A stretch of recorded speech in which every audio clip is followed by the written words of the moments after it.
have been talking over the last several weeks about videos, and that message about videos is tied into something more important about what to say to students. What can we say to attract students? Because that's super important. It's super important to be able to know what to say to students in such a way that's going to allow them to feel like they can trust you. So this is a message that's really important. So when we think about making a video, I want to talk today about the easiest way that you can find something really good and important and valuable to say. Because I've talked a lot in the past about why video is important. I've talked a lot in the past about why I recommend the tutor marketplaces, because those are great places to find students to kind of be the sweet spot between starting your own entire business and working for an online school. And when I've talked about what not to say. I've shared specific examples of things that you shouldn't say in your video. But the message of what you should say can be kind of vague. I say, you should speak your students' language, not the L1. You should say things that are going to resonate with them. But here's the problem with making videos and why making a student-facing video is so hard. This is what most teachers do. They sit down in front of the camera. They don't know what they're going to say. And they just turn the camera on because, we tend to sort of usually do well in this situation. Turn the camera on and then you start saying something like, hey, I'm a really great teacher and I promise, and you have this heartfelt message that's something like, I will make your lessons fun and interesting. And these are some of my things that I like to do. And this is why I love to teach. And I really hope to see you soon. And it's some kind of message like that. But I want to talk about how you can kind of get over this. What do I say? What do I say that's going to be really meaningful to my students? There's a really simple kind of switch that you can make that's going to help you get a bunch of ideas. And it's by turning into what I'm going to call consumer mode. So here's what you should do. If you are a language teacher, it's a high chance that you're also a language learner, that you have experience with learning a language. So I recommend that you visit one of these tutor marketplaces. And even if you're not looking for lessons right now, or even if you have a teacher that you're happy with, I recommend you look for a teacher as if you're going to choose one. So by switching in from this, what do I say to my students, put yourself in the audience instead. Instead of putting yourself on the stage, take a seat in the audience and say, all right, potential teachers, what do you have to say to me?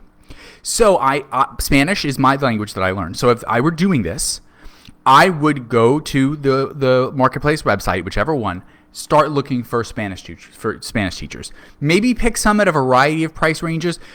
In fact, probably go to ones at the higher end of the price range, because generally speaking, the higher someone is charging, probably the higher quality their video is going to be. Not always, but generally that's the case. And just watch a bunch of them. Watch 10 of them. Watch 20 of them. And just maybe have a little notepad. And here's what's going to happen. There's two things that's going to happen when you do this. Number one, you're going to start hearing certain things again and again. And you're going to hear certain things so many times that you're not going to care about them anymore.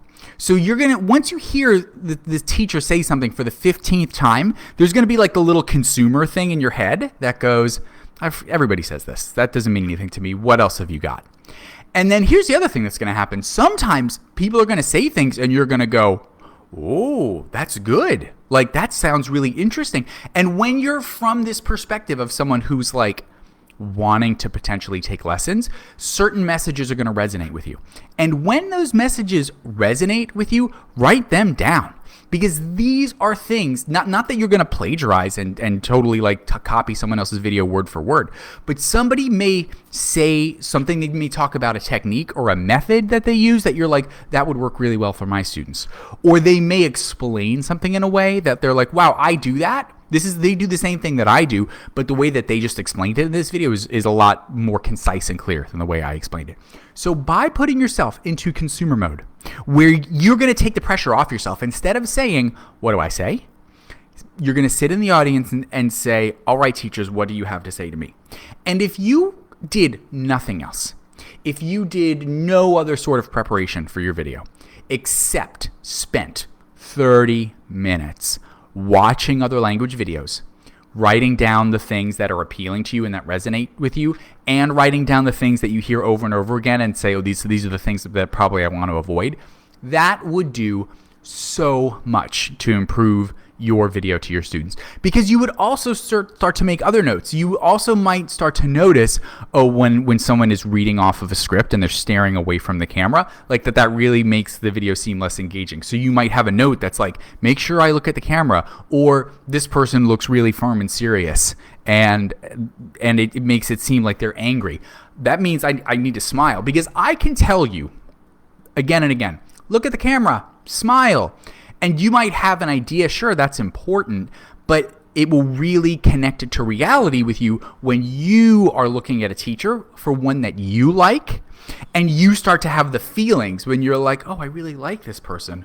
What are they doing that's making me like them? Or I really don't like this person, and what is it about them? Oh, it's maybe they're not looking at the camera. So before you need to sit down and think that you need to like invent some wonderful thing to say to potential students, the best place to figure out what you can say is just look at what other teachers are saying. See what they're saying, see what they're not saying.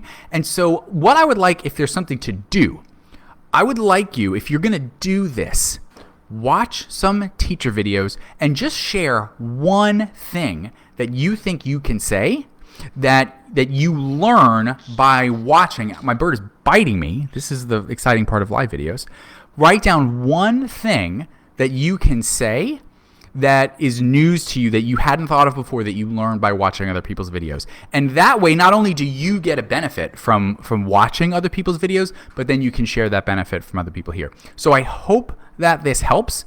I hope that this is just a little thing that can make a really, really big difference. Because if I sat down and I thought about it, and I thought, what is the simplest thing that could be done to help someone make the greatest possible improvement? And that's it. It's watching other teacher videos from the point of view as a consumer.